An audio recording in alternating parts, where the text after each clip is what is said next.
كيف تحضيرات العيد؟ العيد هلا جاي بالصيف. هلا الصيفية ثبتوها. لا، أول شيء عم تقولي لي عيد. أول شيء اثبتوا الصيفية، يعني طلع الجو.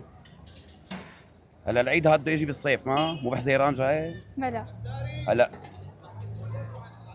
هلا العيد صيفي ولا شتوي جاي؟ والله نص على نص. ما أول شيء اثبتوا الصيفية والشتوية، بعدين نشوف العيد شو بدنا نساوي. ما ما شو مشاريعك للصيف طيب بما انه الصيف جاي؟ والله الصيف كيف.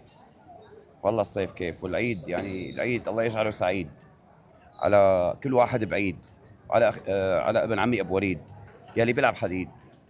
هذا بيت شعر، هي اختصرت لك اياها. شو عندك مشاريع انت بدك تساويها؟ والله بدي اقضيها على الكرواسون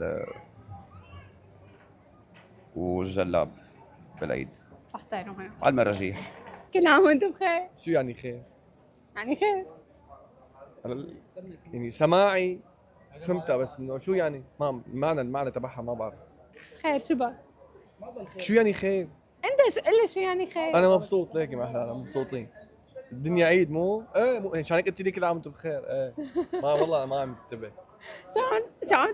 كيف كانت تحضيرات العيد؟ تصدمين يعني نحن والله العظيم نظامي عم تصدمين، يعني نحن المفروض نكون حضرنا للعيد، فنحن ناطرينه العيد ليجي لنحضر له. يمكن ما في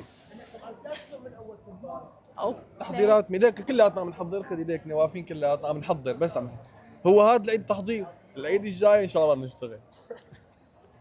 موعودين بس يعني والله كله وعدنا. حكانا هو ايه حكانا شو مشاريعك بالعيد؟ مشاريع، بس خلينا نخلص من التحضير بحكي لك على المشاريع ان شاء الله اذا كان في مشاريع، وعد لك. ما في مشاريع ابدا؟ مشاريع مين والناس نايمين؟